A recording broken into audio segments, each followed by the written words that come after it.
அன்பு அழைக்கப்பட்ட அன்புக்குரிய சகோதர சகோதரர்களே, யாவருக்கும் கிறிஸ்துவுக்குள்ளாக அன்பையும் வாழ்த்தையும் தெரிவித்துக் கொள்கிறேன். தேவன் தாமே கிருபையா தந்த நாளுக்காக நன்றியோடு சோத்திருக்கிறேன். நம்மளுடைய யூடியூப் சேனலில் ஃபாலோ பண்ணுற சகோதர சகோதரர்களுக்கு அன்பின் நல்வாழ்த்துக்கள். தேவனுக்கு மகிமை உண்டாதாக. அன்புக்குரிய சகோதர சகோதரர்களே, நம்ம என்ன பாடம் பார்த்துக்கிட்டு இருக்கோன்னு பார்த்தீங்கன்னா, ஆசாரிப்பு கூடாரத்தை பற்றி நம்ம பார்த்துக்கிட்டு இருக்கோம். தொடர் வேத பாடமாக பார்த்துக்கிட்டு இருக்கோம். அப்போ போன பாடத்தில் பரிசுத்த ஸ்தலத்தை குறித்து பார்த்தோம். பரிசுத்த ஸ்தலத்தில் இருக்கிறதான அந்த சமூகத்தப்ப மேஜையெல்லாம் பார்த்துருக்கோம். அதுக்கப்புறம் பார்த்தீங்கன்னா குத்து விளக்கு குறித்து நம்ம பார்த்துருக்கோம். குத்து விளக்குக்குரிய காரியங்கள் எல்லாத்தையும் பார்த்து முடிச்சிருக்கோம். குத்து விளக்கு எப்பொழுதுமே எரிந்து கொண்டு இருக்கணுங்கிறான விஷயத்த பார்த்து முடிச்சிருக்கோம். இப்போ பார்த்தீங்கன்னா குத்து விளக்கு எரியறதுக்கு என்ன தேவைன்னு பார்த்தீங்கன்னா, அதுக்கு ஆயில் தேவை, எண்ணெய் தேவைன்னு பார்க்கும். அப்போ அது என்ன பண்ணுதுன்னா, இப்போ குத்து விளக்கு எரியறதுக்கு எண்ணெய் தேவை. அந்த எண்ணெய் ஊற்றினார்கள் என்று சொல்லப்பட்டிருக்கு. அது ஒலிவ எண்ணெய் என்று சொல்லப்படுதுன்னு பார்க்கும். அது இஸ்ரவேல் ஜனங்கள்கிட்ட வாங்கி என்ன செஞ்சாங்க, அதை ஊற்றினாங்கன்னு சொல்லப்படுதுன்னு பார்க்கும். அவங்க காணிக்கையாக ஒலிவ எண்ணெய் வாங்கினாங்க என்று சொல்லப்படுதுன்னு பார்க்கும். அப்போ அந்த ஒலிவ எண்ணெய் எதை அடையாளப்படுத்துதுங்கிறான விஷயத்த பார்க்க போகிறோம். அப்போ பார்த்தீங்கன்னா அந்த ஒலிவ இலையை குறித்து ஆதியாகமத்திலே சொல்லப்பட்டிருக்கு. அதை நம்ம படிச்சிடலாம். ஆதியாகமம் 8ஆம் அதிகாரம் 11ஆம் வசனம். ஆதியாகமம் அதிகாரம் 8 வசனம் 11. அந்த புறா சாயங்காலத்தில் அவனிடத்தில் வந்து சேர்ந்தது. இதோ அது கொத்திக் கொண்டு வந்த ஒரு ஒலிவ மரத்தின் இலை அதன் வாயில் இருந்தது. அதனாலே நோவா பூமியின் மேல் ஜலம் குறைந்து போயிற்று என்று அறிந்தான். இப்போ பார்த்தீங்கன்னா வேதத்தில் இஸ்ரவேலுடைய சம்பந்தப்பட்ட மரம் பார்த்தீங்கன்னா அத்தி மரம் என்று சொல்லப்பட்டிருக்கு. இன்னொரு மரம் பார்த்தீங்கன்னா ஒலிவ மரத்தை மெயினாக சொல்லப்பட்டிருக்கு.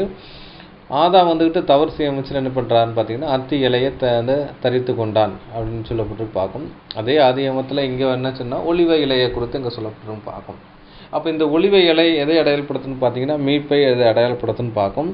இது என்னன்னு பார்த்தீங்கன்னா, தண்ணீர் வற்றிட்டா அதாவது ஜலம் வச்சிட்டா என்று பார்க்கறதுக்காக என்ன செய்ய முதல்ல என்ன விட்டாருன்னு பார்த்தீங்கன்னா, காகத்தை விடுறாரு. காகம் போக்குவரத்துமாக இருக்குன்னு பார்க்கும். அதுக்கப்புறம் புறாவை விடுறான்னு பார்க்கும். கடைசியில் பார்த்தீங்கன்னா புறாவை என்ன செய்யுது, அதோடைய உள்ளங்கால் மிதிக்கிறதுக்கு எந்த இடம் இல்லாதனால வந்துருந்து பார்க்கும். அதுக்கப்புறம் பார்த்தீங்கன்னா ஜலம் வத்தியுது. அப்போ வத்தினதுக்கப்புறம் பார்த்தீங்கன்னா இப்போ புறா போய் அங்கே பார்த்தீங்கன்னா ஒரு ஒலிவ இலை பறித்து கொண்டு வருதுன்னு பார்க்கும். அப்போ ஒலிவ இலைக்கு கீழாக தண்ணீர் வற்றி கொண்டே வருது, மரங்களுக்கு கீழாக வற்றி கொண்டே வருதுன்னு பார்க்கும். அப்போ அந்த ஒலிவ இலை பார்த்துக்கிட்டிங்கன்னா கிட்டத்தட்ட அது 25 அடியிலிருந்து 50 அடி வரை வளரக்கூடிய ஒரு மரம் எதுன்னு பார்த்தீங்கன்னா இந்த ஒலிவ மரமாக இருக்குன்னு பார்க்கும். அப்போ பார்த்தீங்கன்னா இது என்ன பண்ணுது பார்த்தீங்கன்னா, தண்ணீர் அதாவது ஜலம் வச்சுதா அப்படிங்கிறத பார்க்குறதுக்காக என்ன பண்ணுறது பார்த்தீங்கன்னா, இந்த ஒலிவ இலையை அங்கே பறித்து கொண்டு வந்ததுன்னு பார்க்கும். அப்போ 2ஆம் உலகத்துக்கு போகிறதுக்கு அங்கே ஒரு இண்டிகேஷனாக என்ன பண்ணுதுன்னு பார்த்தீங்கன்னா, இந்த ஒலிவ இலையை தான் அங்கே பறித்து கொண்டு இங்கே கொடுக்குன்னு பார்க்கும். அப்போ என்னென்னா, இந்த ஜனங்கள் அதாவது நோவாவுடைய ஃபேமிலி 2ஆம் உலகத்துக்கு போகிறதுக்கு என்னவா இருக்குன்னு பார்த்தீங்கன்னா, அது அந்த ஒலிவ இலையை ஒரு காரணக்கத்தவாக இருக்குன்னு பார்க்கும். அப்போ இந்த ஒலிவ இலையை அங்கே அதை பறித்து கொண்டு நோவாட்ட கொடுக்காரு. அதுக்கப்புறம் 7 நாள் கழித்து மறுபடியும் அந்த புறா விடுறாரு. அந்த புறா திரும்பி வரல. அப்போ புறா அங்கே செட்டில் ஆகுதுன்னு பார்க்கும். அப்போ ஜலம் வற்றி விட்டது என்று அறிந்து கொண்டான்னு பார்க்கும். அப்போ பார்த்தீங்கன்னா புறா போய் என்ன பண்ணது பார்த்தீங்கன்னா, அந்த ஒலிவ இலையை பறித்து கொண்டு வருதுன்னு பார்க்கும். அப்போ அந்த ஒலிவ இலை எதை அடையாளப்படுத்துன்னு பார்த்தீங்கன்னா, ஒரு மீட்பை அடையாளப்படுத்துன்னு பார்க்கும். ஒரு மீட்பு ரட்சிப்படுற விஷயத்தை அடையாளப்படுத்தும். அதை ஒரு இண்டிகேஷனாக இங்கே விளங்குதுன்னு பார்க்கும். அப்போ இந்த ஒலிவ மரத்தில் தான் என்னது ஒரு ஆயில் எடுத்தான்னு பார்க்கும். அப்போ ஒலிவ இலை மீட்பை அடையாளப்படுத்துன்னு பார்க்கும். அதை கூட நம்ம படிச்சிடலாம். எபேசியர் 4:30 அதை படிக்கலாம். எபேசியருக்கு எழுதின நிருபம் அதிகாரம் 4 வசனம் 30. அன்றியும் நீங்கள் மீட்கப்படும் நாளுக்கென்று முத்திரையாக பெற்ற தேவனுடைய பரிசுத்த ஆவியை துக்கப்படுத்தாதிருங்கள். அன்றி நீங்கள் மீட்கப்படும் நாளுக்கென்று முத்திரையாக பெற்ற பரிசுத்த ஆவி துக்கப்படுத்தாதிருங்கள் இருக்கு சொல்லப்படுதுன்னு பார்க்கும். இங்கே பார்த்தீங்கன்னா இந்த ஒலிவ இலையை பறித்து கொண்டு வர முடிச்சு பார்த்தீங்கன்னா அவங்களுக்கு ஒரு நிச்சயம் கிடைக்குது. தண்ணி வச்சு விட்டதுன்னு சொல்ல ஒரு நிச்சயம் நோவா ஃபேமிலி கிடைக்குன்னு பார்க்கும். அப்போ வந்து ஒலிவ எண்ணெய் அதை அடையாளப்படுத்த பார்த்தீங்கன்னா அங்கே வந்துட்டு எண்ணெய் எதை அடையாளப்படுத்தும்? பரிசுத்த ஆவியை இங்கே அடையாளப்படுத்துன்னு பார்க்கும். அப்போ பார்த்திங்கன்னா இந்த ஒலிவ இலையை வந்துக்கிட்டு அவங்களுக்கு ஒரு மெசேஜை கொண்டு வருது. மீட் பண்ணால் நம்ம பீழை விட்டு வெளியே போகிற ஒரு மீட்பை என்ன செய்யுது பார்த்திங்கன்னா அந்த ஒலிவ இலை அங்கே ஒரு இண்டிகேஷனாக அங்கே அமையுது. அப்படின்னா இண்டிகேஷன் வந்துக்கிட்டுனா அது ஒரு மெசேஜை சொல்கிற மாதிரி ஒரு விஷயத்தை அங்கே நடக்குன்னு பார்க்கணும். அப்போ வந்துட்டு ஒலிவ எண்ணெய் எதை அடையாளப்படுத்தினா அது பரிசுத்த ஆவியின் ஒரு அபிஷேகத்தை எதை அடையாளப்படுத்துன்னு பார்க்கும். எண்ணெய் அப்படின்னு பார்க்கும். அப்போ வந்து புத்தி உள்ள ஸ்திரீகள்கிட்ட வந்து எண்ணெய் இல்லை. அந்த எண்ணெய் வாங்க போகிற புத்தி இல்லாத ஸ்திரீகள்கிட்ட வந்து எண்ணெய் குறைந்ததுனால வாங்க போகிற அந்த டைமில் தான் என்ன பண்ணுறா பார்த்திங்கன்னா மணவாளன் வந்துட்டாருன்னு பார்க்கும். அப்போ புத்தி உள்ள கன்னிகள்கிட்ட வந்துட்டு என்ன பண்ணாங்க, அவங்க எண்ணெயும் கொண்டு போனதுனால அந்த எண்ணெய் அவங்கள்ட்ட இருந்ததுனால அவங்க விளக்கில் ஊற்றி அவங்க என்ன செய்றாங்க, அவங்க வந்துட்டு காத்துக்கிட்டு இருக்காங்க. அப்போ அவங்களுக்கு மணவாளன் வந்தோடனே எதிர்கொண்டு போகிறாங்கன்னு பார்க்கும். அப்போது அவங்கள்ட்ட வந்து எண்ணெய் இருந்தனால அவங்க விளக்கு வந்துட்டு எரிகிறதாக காணப்படுதுன்னு பார்க்கணும். அப்போ வந்து எண்ணெய்ங்கிறது பரிசுத்த ஆவியை அதை அடையாளப்படுத்துன்னு பார்க்கணும். அப்போ அவங்க விளக்கு எரிகிறதாக இருக்கும். அப்போ விளக்குன்றத கட்டளை விளக்கு அவங்க என்ன செய்ய கட்டளை வச்சுருந்தாங்க. அந்த கட்டளை வச்சிருக்கும் பட்சம் வேதமே வெளிச்சம்னு பார்க்கணும். அதை வந்துட்டு வேதங்கிறான வெளிச்சம் அவங்களுக்கு கொடுக்கறதுக்கு அங்கே எண்ணெய்ங்கிற விஷயம் தேவைப்படுது. அப்போ பரிசுத்த ஆவியினுடைய துணை இல்லாமல் என்ன பண்ண முடியாமல் பார்த்தீங்கன்னா இவங்க வந்து வாழ முடியாதுன்னு பார்க்கணும். அப்போ பரிசுத்த ஆவியோட துணையோடு எரிந்து பிரகாசிக்கிற விளக்காக இருந்த அந்த புத்தியுள்ள கன்னிகள் வந்து எடுத்துக்கொண்டார்கள் என்று சொல்லப்படுதுன்னு பார்க்கணும். அதே மாதிரி இப்போ வந்து மீட்கப்படும் நாளுக்காக முத்திரையாக பெற்ற பரிசுத்த ஆவியை தூக்கப்படுத்தாதுங்கன்னு இருக்கு. இப்போ என்னென்ன முத்திரைங்கிற விஷயம் என்னன்னு பார்த்தீங்கன்னா, இப்போ வந்துக்கிட்டு வெளிநாட்டு போகிறதுக்கு பாஸ்போர்ட்டில் ஒரு முத்திரை வேணும். அதை இன்கரன்ஸ் சீல்னு சொல்லுவாங்க. இந்த சீல் இல்லாமல் என்ன போட முடியாது பார்த்தீங்கன்னா போக முடியாதுன்னு பார்க்கணும். அதே மாதிரி அரசாங்கத்தில் வந்துக்கிட்டு ஒரு சர்டிஃபிகேட்டு வாங்குறோம்னா அந்த சர்டிஃபிகேட்டில் அதை நினச்சது அந்த கோபுரம் மார்க்கு ஒரு சீல் குத்துவாங்க, அது முத்திரை. அது மாதிரி ராஜாவினுடைய தலையில் முத்திரை போடுவாங்க. முத்திரை போடுறதுன்னா அதாவது சீல் பண்ணுற விஷயத்தை அடையாளப்படுத்தும் பார்க்கும். அரசாங்கத்தினால இது அங்கீகரிக்கப்படுற விஷயத்தை இதை அடையாளப்படுத்தும் பார்க்கும். அதே மாதிரி பார்த்திங்கன்னா பரலோகத்துலேருந்து தேவனுடைய பரிசுத்த ஆவி வந்து நம்மளை வந்துட்டு வழி நடத்த பார்த்திங்கன்னா தேவன் வந்துக்கிட்டு நம்மளை அங்கீகரித்தாருங்கிறான விஷயத்தை இங்கே அடையாளப்படுத்துன்னு பார்க்கும். அப்போ பார்த்திங்கன்னா அங்கே எரிஞ்சு பிரகாசிக்கிறதுக்கு அந்த விளக்குக்கு என்ன அங்கே தேவையாக இருந்துச்சுன்னு பார்க்கும். அப்போ கட்டளையே விளக்கு, வேதமே வெளிச்சம் சொல்லப்பட்டிருக்கு. அப்போ கட்டளையும் வேதத்தையும் நம்ம வந்துட்டு நம்ம கூட இருந்து வந்துட்டு எரிந்து பிரகாசிக்க வேண்டும் என்றால் அப்போ பரிசுத்தாவின் ஒரு அபிஷேகம் நம்ம தேவைன்னு பார்க்கும். அதை எலும்பி பிரகாசி ஒளி வந்ததுங்கிறான விஷயத்த அங்கே சொல்லப்படுதுன்னு பார்க்கும். ஆவியிலே அனலார்கள் கர்த்தருக்கு ஊழியம் செய்யுங்கன்னு இருக்கு. அப்போ ஆவியிலே அனலாக இருந்தான்னா அந்த அனலுக்கு இந்த தீயர் இருக்குன்னு அனல் தேவை. அந்த அனலுக்கு முக்கியமாக என்ன எரியக்கூடியதுக்கு என்னதுன்னா ஆயில் தேவைன்னு பார்க்கும். இந்த ஆயில் தான் பரிசுத்த ஆவியை அடையாளப்படுத்துன்னு பார்க்கும். அடுத்தபடியாக படிக்கலாம். எபேசியர் 1:13 குறித்து படிச்சிடலாம். எபேசியருக்கு எழுதின நிருபம் அதிகாரம் 1 வசனம் 13. நீங்களும் உங்கள் ரட்சிப்பின் சுவிசேஷமாகிய சத்திய வசனத்தை கேட்டு விசுவாசிகளான போது வாக்குத்தத்தம் பண்ணப்பட்ட பரிசுத்த ஆவியால் அவருக்குள் முத்திரை போடப்பட்டீர்கள். போதும். இங்க நீங்கள் உங்களை ரட்சிப்பின் சுவிசேஷமாகிய சத்திய வசனத்தை கேட்டு விசுவாசிகளான போன போது வாக்குத்தத்தம் பண்ணப்பட்ட பரிசுத்த ஆவியால் முத்திரை போடப்பட்டீர்கள். அப்போ வந்துட்டு ரட்சிப்பு அப்படின்னு பார்த்தா இங்கே பார்த்தீங்கன்னா ஒளிவை எதை அடையாளப்படுத்த மீட்பை அடையாளப்படுத்தும் பார்க்கும். அப்போ ரட்சிப்புங்கிறது அதை எதை அடையாளப்படுத்துன்னு பார்த்தீங்கன்னா ஒரு மீட்பை அடையாளப்படுத்தும் பார்க்கும். அந்த மீட்பு எதன் மூலமாக வருதுன்னு பார்த்தீங்கன்னா சுவிசேஷம் மூலமாக அந்த மீட்பு வருதுன்னு பார்க்கும். அதுக்கு ஒரு சத்திய வசனம் கேட்டு விசுவாசிகளான போதுன்னு இருக்கு. அப்போ இந்த எரிந்து பிரகாசிக்கிற நம்ம ஒரு விளக்காக மாறணும் அப்படின்னு பார்த்தீங்கன்னா விளக்கு கட்டளை அடையப்படுது, பிரகாசங்கிறது வசனத்தை அடையப்படுது. அப்போ வசனம் நமக்குள்ளே வர முச்சில் பார்த்தீங்கன்னா வசனத்தை நம்ம கேட்கும் போச்சு வசனம் நமக்குள்ளே வர முச்சில் பார்த்தீங்கன்னா அதுக்கப்புறம் என்ன தேவைன்னு பார்த்தீங்கன்னா அந்த பரிசுத்த ஆவி தேவைன்னு பார்க்க. அப்போ வந்துட்டு சத்திய வசனம் நமக்குள்ளே வந்ததுக்கப்புறம் பார்த்தீங்கன்னா அப்போ எலும்பி பிரகாசிக்கிற விளக்காக மாறணும்னா ஹோலி ஸ்பிரிட்டோட கைட்னஸ் வரும்னு பார்க்கும். அது ஒரு முத்திரையாக நம்மளை குத்தப்படுற அதான் அங்கீகரிக்கப்படுற விஷயத்தை அடையாளப்படுத்தும் பார்க்கும். அப்போ விளக்கு இருக்குது, திரி இருக்குது, என்னன்னு ஒன்று இருந்தால் தான் அதை எரிய வைக்க முடியும்னு பார்க்கும். விளக்கு கட்டளையாக இருக்குது, வெளிச்சம் வந்துக்கிட்டு வேதமாக இருக்குன்னு பார்க்கும். அந்த வெளிச்சம் வேதம் வேதம் நம்ம வாயிலேருந்து வெளியே வரணும்னா என்ன தேவைன்னு பார்த்தீங்கன்னா இங்கே எண்ணெய் ஆகிய பரிசுத்த ஆவி நமக்கு இங்கே தேவையாக இருக்குது என்று சொல்லப்படுதுன்னு பார்க்கும். அடுத்தபடியாக அன்புக்குரிய சகோதரர்களே படிச்சிடலாம். சங்கீதம் 52:8 படிக்கலாம். இது ஒலிவ மரத்தை குறித்து இங்கே சொல்லப்பட்ட விஷயம் பார்க்கும். படிச்சிடலாம். சங்கீதம் 52:8. சங்கீதங்களின் புஸ்தகம் அதிகாரம் 52 வசனம் 8. நானோ தேவனுடைய ஆலயத்தில் பச்சையான ஒலிவ மரத்தை போலிருக்கிறேன். தேவனுடைய கிருபையை என்றென்றைக்கும் நம்பியிருக்கிறேன். நானோ தேவனுடைய ஆலயத்தில் பச்சையான ஒலிவ மரத்தை போல் இருக்கிறேன். தேவனுடைய கிருபையினால் என்றென்று நம்பி இருக்கிறேன் இருக்கு. இப்போ வந்துட்டு பார்த்தீங்கன்னா நம்ம ஆதியாகமத்தில் 8:11 படிக்கும் சில பார்த்தீங்கன்னா அங்கே அந்த பச்சையான ஒரு ஒலிவ மரத்தை ஒலிவ இலையை வந்துட்டு புறா பறித்து கொண்டு வந்து பார்க்கும். இப்போ வந்துட்டு அதாவது ஒரு மரம் வந்துட்டு கிட்டத்தட்ட தண்ணீர்லேயே கிடந்துச்சு அப்படின்னு பார்த்தீங்கன்னா ஒரு வருடமாக தண்ணியிலே கிடந்துட்டுனா அந்த இலை அழுகிறதுக்குரிய காரியமாக இருக்குன்னு பார்க்கும். ஆனால் இந்த ஒலிவ இலைன்னு பார்த்தீங்கன்னா மற்ற மரத்துக்கு இலையை காட்டிலும் இது என்ன ஒரு தனித்துவமாக இருக்குது. ஏன்னா அது வந்துக்கிட்டு பார்த்தீங்கன்னா அது வந்து ஒரு பச்சையான எப்போவுமே அதுக்கிட்ட பச்சையாக இருக்கிறது, அழுகத்தன்மை இல்லாமல், அதாவது தண்ணியில் அழுகாமல் ஒரு ஃப்ரெஷ்னஸாக இருக்குன்னு பார்க்கணும். அதை தான் சொல்கிறாரு, நானும் தேவனுடைய ஆலயத்தில் பச்சையான ஒளிவை புறத்து போல இருக்குன்னு. அது பச்சையாக எப்போவுமே அது செடியிலேருந்து பறித்தாலும் அது என்ன அது ஒரு பச்சையான ஒரு நிலவரத்தோடு இருக்குன்னு பார்க்கும். சொல்கிறது பச்சையான நிலவரம் பார்த்தீங்கன்னா அது எதை அடையாளப்படுத்துன்னா ஜீவனுள்ள ஒரு விஷயத்தை எதை அடையாளப்படுத்துன்னு பார்க்கும். அதை தான் இங்கே சொல்லப்படுதுன்னு பார்க்கும். அப்போ பார்த்தீங்கன்னா இது ஒலிவ மரத்தில் இப்போ வந்து சங்கீதக்காரன் தாவீது சொல்லும் போது பார்த்தீங்கன்னா மற்ற மரத்துடைய இலையை கம்பேர் பண்ணாமல் ஒலிவ இலையை ஸ்பெசிஃபிக்காக வந்து அதை கம்பேர் பண்ணுறான்னு பார்க்கணும். ஏனென்றால்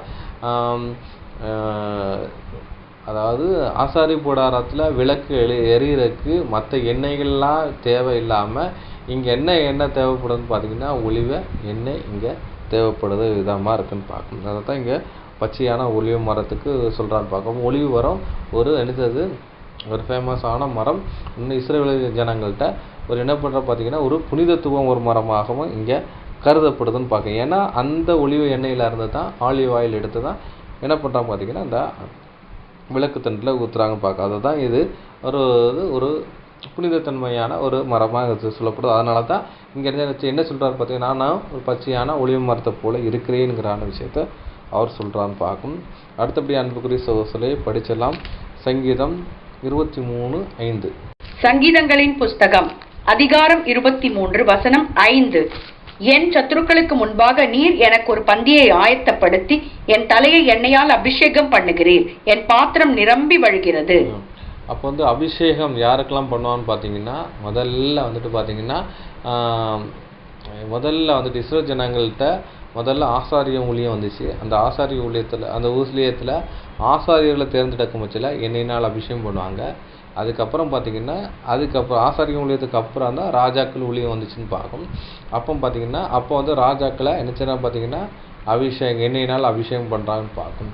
இப்போ வந்துட்டு பார்த்தீங்கன்னா பரிசுத்தாவின் அபிஷேகம் மூலமாக நமக்கு என்ன கிடைக்குன்னு பார்த்தீங்கன்னா நம்மளை முதல்ல ஆசாரியனாகவும் ராஜாக்களாகவும் ஒரு தேர்ந்தெடுக்கிற ஒரு விஷயத்தை அடையாளப்படுத்துன்னு பார்க்கும். என் தலை எண்ணெயினால் அபிஷேகம் பண்ணிடு, என் பாத்திரம் நிரம்பி வருகிறேன் இருக்காரு. இது வந்து பரிசுத்தாவின் ஒரு அபிஷேகத்தை இது அடையாளப்படுத்துன்னு பார்க்கும். நீங்கள் புதிய ஏற்பாட்டில் அப்போஸ்தலர் நடபடியில் பார்த்தீங்கன்னா இயேசு கிறிஸ்து நன்மை செய்ததாக சுற்றிச்சிருந்தான்னு சொல்லிட்டு அவர் என்ன செய்யறது தேவன் அவரை பரிசுத்த ஆவியினால் அபிஷேகம் பண்ணினார் என்று சொல்லப்படுதுன்னு பார்க்கும். இங்கே சங்கீதக்காரன் தாவீது சொல்லும் போச்சுல இது என்ன இது வந்து எழுத்துப்பூர்வமான ஆயிலே சொல்லாமல் இது வந்துட்டு பரிசுத்தாவினுடைய ஒரு வழிநடத்தலுக்குரிய காரியங்களை தான் சொல்கிறாரு. என் தலையை எண்ணெயினால் அபிஷேகம் பண்ணுன்னு சொல்கிறாரு. தலையில் தான் இது மனது இருக்குன்னு பார்க்கும். அப்போ மனதை எது தான் கண்ட்ரோல் பண்ணணும்னு பார்த்தீங்கன்னா நம்ம ஆவி தங்கி இருக்கிற இடம் என்னன்னு பார்த்தீங்கன்னா மனது தான் பார்க்கணும். அப்போ மனதை நம்ம எது தான் கண்ட்ரோல் பண்ணணும்னு பார்த்தீங்கன்னா இப்போ தேவனுடைய ஹோலி ஸ்பிரிட் பரிசுத்த ஆவி தான் நம்மளே கண்ட்ரோல் பண்ணணும். அப்படின்னா ஹோலி ஸ்பிரிட்டுங்கிறது தேவனுடைய வல்லமே. தேவனுடைய வல்லமே நம்மளுடைய மனதை கண்ட்ரோல் பண்ணணும். அதான் என் தலை எண்ணெயினால் அபிஷேகம் பண்ணுங்கிறான விஷயத்த அவர் வந்து சொல்கிறான்னு பார்க்கும். அடுத்தபடி அன்புக்குரிய சகோதரர்களே படிச்சிடலாம். 2 கொரிந்தியர் 1 21, 22 வசனங்களை படிச்சிடலாம். கொரிந்தியருக்கு எழுதின 2ஆம் நிருபம் அதிகாரம் 1 வசனங்கள் 21 மற்றும் 22. உங்களோட கூட எங்களையும் கிறிஸ்துவுக்குள் ஸ்திரப்படுத்தி நம்மை அபிஷேகம் பண்ணினவர் தேவனே. அவர் நம்மை முத்திரித்து நம்முடைய இருதயங்களில் ஆவி என்னும் அச்சாரத்தையும் கொடுத்திருக்கிறார். இங்கே வந்துட்டு அப்போஸ்தலனாகிய பவுல் என்ன சொல்கிறான்னு பார்த்தீங்கன்னா, உங்களோடு கூட எங்களையும் கிறிஸ்துக்குள்ளாக சிறப்படுத்தி நம்மை அபிஷேகம் பண்ணினவர் தேவனே இருக்கார். அப்போ வந்துட்டு பவுல் வந்து அப்போஸ்தலராக இருக்கார், அவரையும் தேவன் அபிஷேகம் பண்ணியிருக்கார். அதே மாதிரி விசுவாசிகளாகிய சபை விசுவாசிகளையும் தேவன் அபிஷேகம் பண்ணியிருக்கார் என்று இந்த வேதவசனம் சொல்லப்படுதுன்னு பார்க்கும். அவர் நம்மை முத்திரித்து நம்முடைய இருதயங்களை ஆவி என்று அச்சாரத்தை கொடுத்திருக்கிறார். இங்கே இருதயம் என்று சொல்லப்பட்டோம்னா மனதை சொல்லப்பட்டிருக்கு. அப்போ மனதில் தான் தேவனுடைய ஆவியை என்ன ஊற்றான்னு பார்க்கும். அச்சாரமாக என்று சொல்லப்படுதுன்னு பார்க்கும். அதே மாதிரி பார்த்திங்கன்னா அந்த அதாவது மாட்டு வண்டியில் அச்சாணின்னு சொல்லுவாங்க. அச்சாணின்னா அந்த வீலை வந்துட்டு என்ன செய்யுது, அதை வெளியே வராத அளவுக்கு ஒரு ஆணி போட்டிருப்பாங்க, அதை அச்சாணின்பாங்க. அதே மாதிரி பார்த்திங்கன்னா அந்த கப்பலில் ஃபெஃப்லர் இருக்குது, அது ஃபெஃப்லரில் அந்த சாப்பிட்டுக்கு உள்ள ஒரு ராடு போட்டு, அதான் காற்று பின் சொல்லுவாங்க, அதுதான் என்ன சுத்த விடும், அதுதான் ஒரு அச்சாணின்னு பார்க்கும். அந்த அச்சாணி இல்லாமல் அந்த காற்று பின் தான் அந்த ஃபெஃப்லரை சுத்த விடுது. அதே மாதிரி இந்த மாட்டு வண்டியில் அந்த அச்சாணி இல்லாட்டின்னு வைங்களேன், அதுலேருந்து வீல் கலண்டு வெளியே வந்துடும். அது வந்துட்டு பார்த்திங்கன்னா அது மாட்டு வண்டி சரிஞ்சிடும் பார்க்கும். அதே மாதிரி பார்த்திங்கன்னா நம்மளை வந்துக்கிட்டு சரிப்படுத்துகிற விதமாக எது இருக்குதுன்னு பார்த்திங்கன்னா தேவனுடைய ஹோலி ஸ்பிரிட், தேவனுடைய வல்லமை வந்து ஒரு அச்சாணியாக இருந்து நம்மளை பாதுகாக்கிற விஷயமா இருக்குதுன்னு பார்க்கும். அப்போ வந்துட்டு பார்த்திங்கன்னா அது முத்திரித்துன்னு வைங்களேன், நம்மளை பரலோக ராஜ்யத்துக்கு முன் குறித்தாருங்கிற விஷயத்துக்காக அடையாளப்படுத்துறதுக்காக தான் என்ன பார்த்திங்கன்னா அந்த பரிசுத்த ஆவி இருக்குதுன்னு பார்க்கணும். அந்த பரிசுத்த ஆவி நமக்குள்ளே இருக்கும் பார்த்திங்கன்னா நம்ம வேத வசனத்தை தியானித்து என்ன பண்ணோம் பார்த்திங்கன்னா நம்ம மற்றவங்களுக்கு பாடமாக எடுத்து நம்ம கொடுப்போன்னு பார்க்கணும், சப்ஜெக்ட் எடுத்து பேசுவோன்னு பார்க்கணும். அப்போ நம்மளுக்கு ஹோலி ஸ்பிரிட் இல்லைன்னு வைங்களேன், நம்ம வேதத்தை வந்து ஆராய முடியாதுன்னு பார்க்கணும். ஏன்னா வேத எழுத்துக்கள் வந்துட்டு பரிசுத்த ஆவியினால் துணையோடு எழுதப்பட்டிருக்கு, பரிசுத்த மனுஷரோட பரிசுத்த ஆவியினால் எழுதப்பட்டிருக்கு இந்த வேத வசனம் பார்க்கும். அப்போது அந்த பரிசுத்த ஆவி நமக்குள்ளே இருந்தால் தான் என்ன பண்ண முடியும் பார்த்திங்கன்னா இந்த வேத வசனத்தை வந்து தியானிக்க முடியும். அப்போ தியானித்து நம்ம வந்து ஒரு பாடமாக ரெடி பண்ணி என்ன பண்ண முடியும், நம்ம ப்ரெசென்ட் பண்ண முடியும்னு பார்க்கும். அப்போ தேவனுடைய ஆவி நமக்கு இல்லைன்னு வைங்களேன், நம்ம இந்த பாடத்தை எடுத்து ப்ரெசென்ட் பண்ண முடியாதுன்னு பார்க்கணும். எப்படி என்றால் இப்போ வந்துட்டு தமிழில் ஒரு பைபிள் இருக்குன்னா அந்த தமிழ் தெரிஞ்சால் தான் அந்த பைபிளை படிக்க முடியும். அப்போ தமிழ் லெட்டரே நமக்கு தெரியலாட்டினா படிக்க முடியாது. அதே மாதிரி பரிசுத்த ஆவி அபிஷேகம் இருந்தால் தான் இந்த பரிசுத்த எழுத்துக்களை நம்ம வியாக்கியானம் பண்ணி போதிக்க முடியும், இல்லாட்டா போதிக்க முடியாதுன்னு பார்க்கும்.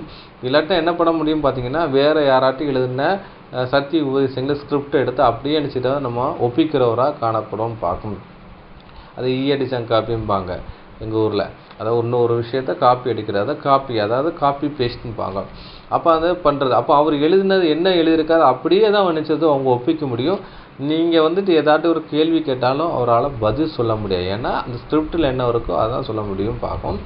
ஆனால் உங்கள்கிட்ட வந்து ஹோலி ஸ்பிரிட்டோட கைடன்ஸ் இருந்துச்சுன்னு வைங்களேன், அப்போ வந்துட்டு நீங்கள் வேதத்தை ஃபுல்லாக படிப்பீங்க, வேதத்தை வந்து நீங்கள் தியானித்து நீங்கள் ரெடி பண்ணியிருந்தீங்கன்னா அவங்க எதிராக இருந்து அவங்கள பாடம் கேட்குறவங்க எந்த கேள்வி கேட்டாலும் உங்களுக்கு பதில் சொல்ல உங்களுக்கு முடியும் பார்க்கும்.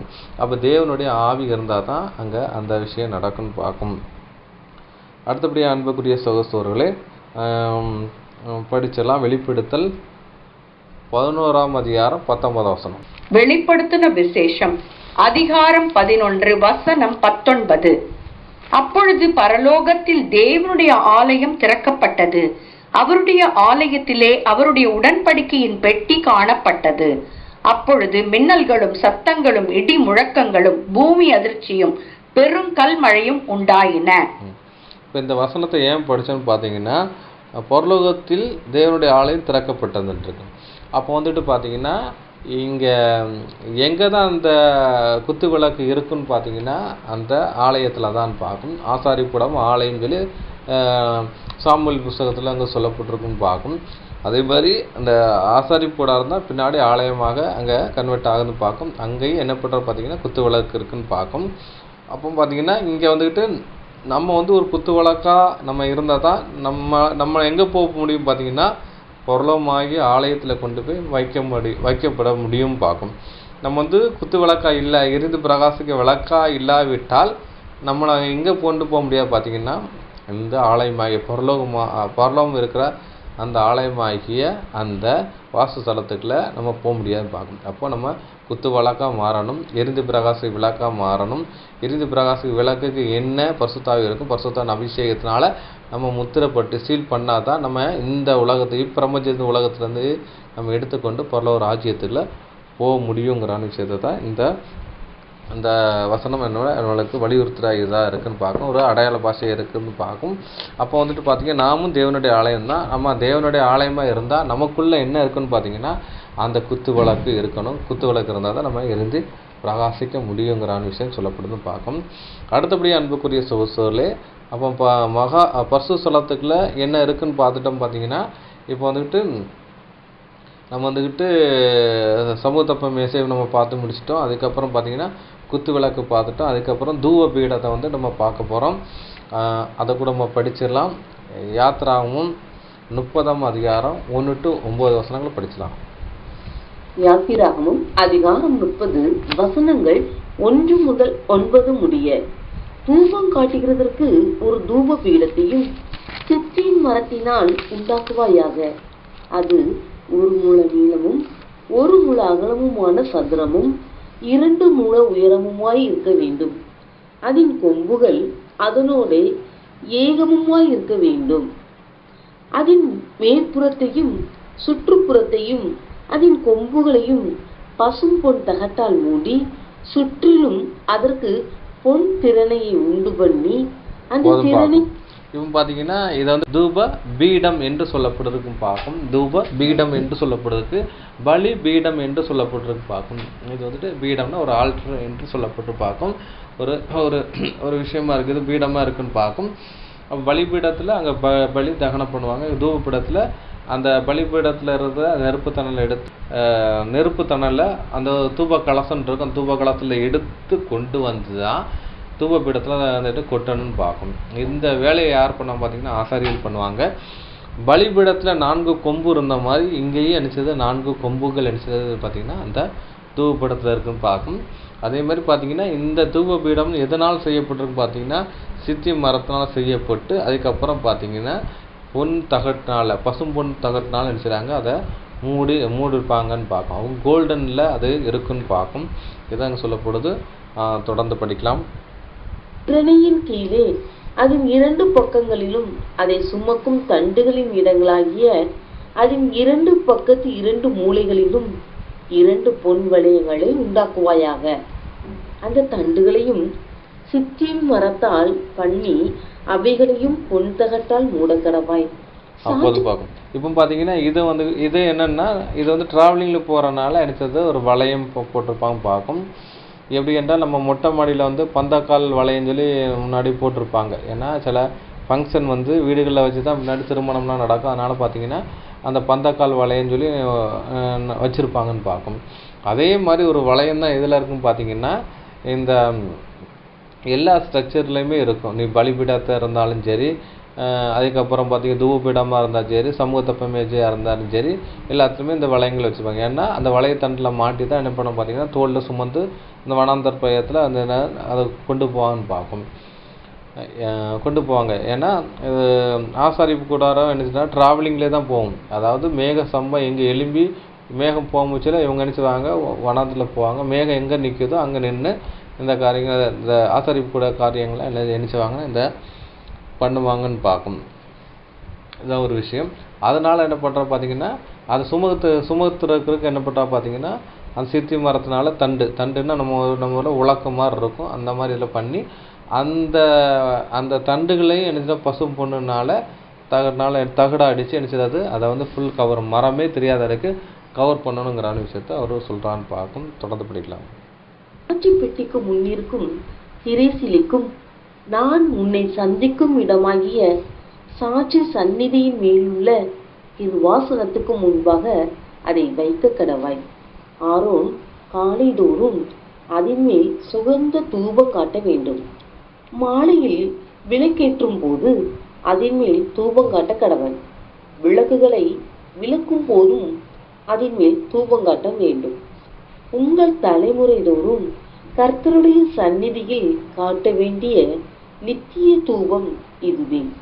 அதன் மேல் அந்நிய தூபத்தையாகிலும் தகன பலியையாகிலும் போஜன பலியையாகிலும் படைக்க வேண்டாம்.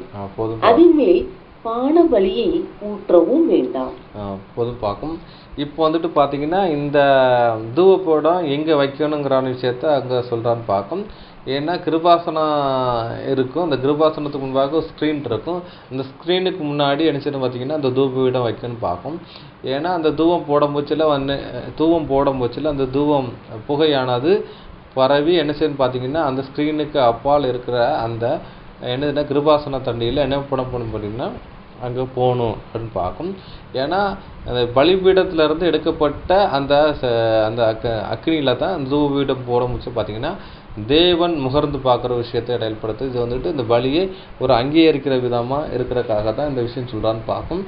இது எப்போல்லாம் தூபம் காட்டணுங்கிறான விஷயத்த சொல்கிறாருன்னா, ஆரோன் வந்து காலை தூரம் அந்தமாரி தூபம் காட்ட வேண்டும். காலை தூரம்னா காலையில் சந்தி பலி நடக்கும்.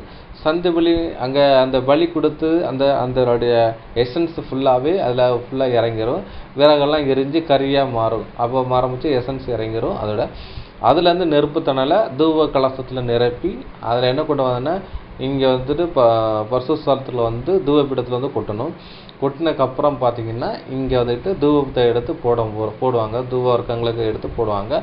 போட முடிச்சுட்டு பார்த்தீங்கன்னா அந்த புகையானது என்ன செய்ய பார்த்தீங்கன்னா அந்த எங்கே போவோன்னா அந்த கிருபாசன தண்டையில் போகும்னு பார்க்கும். இது ஒரு விஷயம். அதுக்கப்புறம் பார்த்தீங்கன்னா மாலையிலே அப்படின்னு சொல்லப்பட்டிருக்கு. மாலையிலே விளக்கு ஏற்றும் போது என்ன செய்ய பார்த்தீங்கன்னா தூபம் காட்ட வேண்டும் சொல்லப்பட்டிருக்கு பார்க்கும். இந்த மாலைங்கிறது 3 மணிக்கு அந்தி வெளி செலுத்தும் பார்க்கும். அந்தி வெளி செலுத்தி அதுக்கப்புறம் பார்த்தீங்கன்னா அந்த வெளி 3 மணிக்கு அடித்து அந்த விஷயம் பண்ணணும். பண்ண முடிச்சு எரிஞ்சு அது நெருப்பு தணல் ஆரம்பிச்சு பார்த்தீங்கன்னா அங்கே எடுக்கணும். கிட்டத்தட்ட 4 மணி 5 மணி ஆகும்னு பார்க்கும். அப்போ எடுத்து என்ன பண்ணோம் பார்த்தீங்கன்னா தூபம் காட்டுறதுக்கு போடுவாங்க. அப்போ பார்த்தீங்கன்னா 6 மணி ஆகும். அதுக்கப்புறம் பார்த்தீங்கன்னா 6 மணி தான் அவங்களுடைய நாளின் துவக்கம், அடுத்த நாள் துவக்கமாக இருக்கும் பார்க்கும். அப்போ என்ன செய்வாங்கன்னா குத்து விளக்கில் கருந்திரியெல்லாம் கட் பண்ணிவிட்டு மறுபடியும் என்ன ஃப்ரெஷ்ஷான ஆயில் ஊற்றுவாங்க. ஊற்றி அனுப்பிச்சாங்க. மறுபடியும் அனுப்பிச்சிடுவாங்க. ஒவ்வொரு அகல் விளக்கை அனுப்பிச்சிடுவாங்க. கொளுத்திக்கிட்டே வருவாங்க. ஏன்னா ஒவ்வொன்றையும் அழித்து கட் பண்ணி அதுக்கப்புறம் எண்ணெய் ஊற்றி அதுக்கப்புறம் நிற்பாங்க. அதுக்கப்புறம் கட் பண்ணி அதுக்கப்புறம் எண்ணெய் ஊற்றுவாங்க. இந்த விஷயந்தான் பண்ணுவாங்கன்னு பார்க்கும்.